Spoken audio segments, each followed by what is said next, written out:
दोस्तों, क्या आप जानते हैं कि दुनिया में सबसे लंबा इंसान कौन है? और क्या आपको पता है कि हाथी के दांत दिखाने से पहले उसे खाना क्यों दिया जाता है? और क्या आप जानते हैं कि चेस के मोस्ट आर्ट बॉबी फिशर ने कभी स्कूल क्यों नहीं जाना था? और नाजरीन, क्या आपने कभी सुना है कि पांडास को एक खास तरह की स्माइल क्यों होती है? और क्या आप जानते हैं कि जापानीज उम्र बढ़ते हुए लोगों के लिए एक स्पेशल साइकिल क्यों तैयार करते हैं? तो चलिए शुरू करते हैं आज का काम डाउन। उम्दा टीवी की वीडियोस में एक मर्तबा फिर से खुशामदीद। नाजरीन, क्या आपने कभी सुना है कि हाथी के दांत चमकदार दिखाने के लिए उसे खिलौना दिया जाता है? ये खिलौना अक्सर सितारों की तरह होता है, जिसमें हाथी अपने दांत रगड़ते हैं और उनकी चमक भी बढ़ जाती है। हाथी को खिलौना दिया जाना उनकी देखभाल का ही एक तरीका है। अक्सर लोगों को लगता है कि हाथी के दांत दिखाने का मतलब ये है कि वो अग्रेसिव हैं, लेकिन ऐसा बिल्कुल नहीं है। हाथी के दांत दिखाने का मतलब ये है कि वो खुश और तंदुरुस्त है। नाजरीन, ये बात बिल्कुल सच है कि बॉबी फिशर, जिन्हें चेस का मोजार्ट कहते थे,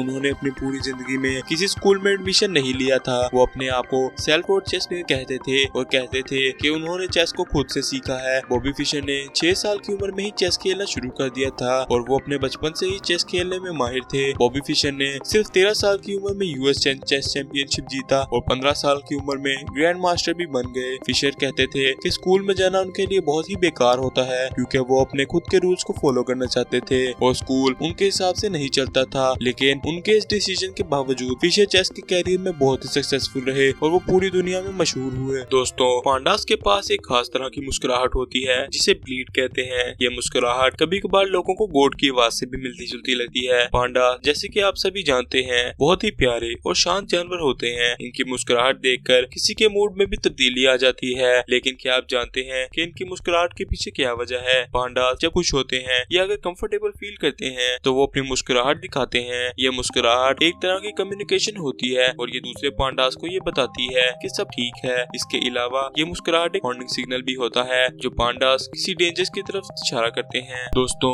क्या आप जानते हैं कि दुनिया में सबसे लंबा इंसान रॉबर्ट वेडलो है? उसका जन्म 1918 में हुआ था और वो 8 साल की उम्र में ही 6 फीट 2 इंच लंबे थे। जैसे जैसे उसकी उम्र बढ़ती गई, उसकी हाइट भी बढ़ती गई और 1940 में जब उसकी हाइट 8 फीट 11 इंच तक पहुंची तो वो दुनिया के सबसे लंबे इंसान बन गए थे। वेडलो की हाइट की वजह एक एंडोक्राइन ग्लैंड की खराबी थी, जिसकी वजह से उसके शरीर में इतना ज्यादा ग्रोथ होता था। वेडलो का दिल भी नॉर्मल दिलों से 2 गुना ज्यादा बड़ा था। वो अपनी लंबाई की वजह से अपनी पूरी जिंदगी के लिए स्पेशल कस्टमाइज्ड कपड़े बनवाते थे। दोस्तों, क्या आप जानते हैं कि जापानीज उम्र में बढ़ते हुए लोगों के लिए एक स्पेशल पैडल बाइसाइकिल तैयार करते हैं, जिसे शरीकी कहते हैं, जो उन्हें आसानी से पैडल करना अलाउ करते हैं। जापानीज लोगों के लिए पैडल करना आसान नहीं होता, क्योंकि वो उम्र के साथ साथ अपनी फिटनेस लेवल में भी कमजोर हो जाते हैं। इसीलिए जापान में शरीकी को स्पेशली उन लोगों के लिए डिजाइन किया गया है जो उम्र के साथ साथ एक्टिव रहना चाहते हैं। शरीकी में आम बाइसाइकिल्स की तरह फर्क होता है। इसमें पैडल्स मारने के लिए एक कंफर्टेबल सीट होती है, जिसके ऊपर बैठकर राइडर्स अपनी ताकत से पैडल मार सकता है। इसके अलावा इसमें आम बाइसाइकिल से कम गेज होते हैं, जिससे उम्र के साथ साथ फ्लेक्सिबिलिटी में भी कमी होने की वजह से चलाना आसान हो जाता है। शरीकी के डिजाइनर्स को ध्यान में रखते हुए इसको तरीके से डिजाइन किया गया है ताकि इसके चलाने से राइडर्स के जोड़ों और घुटनों में तकलीफ ना हो।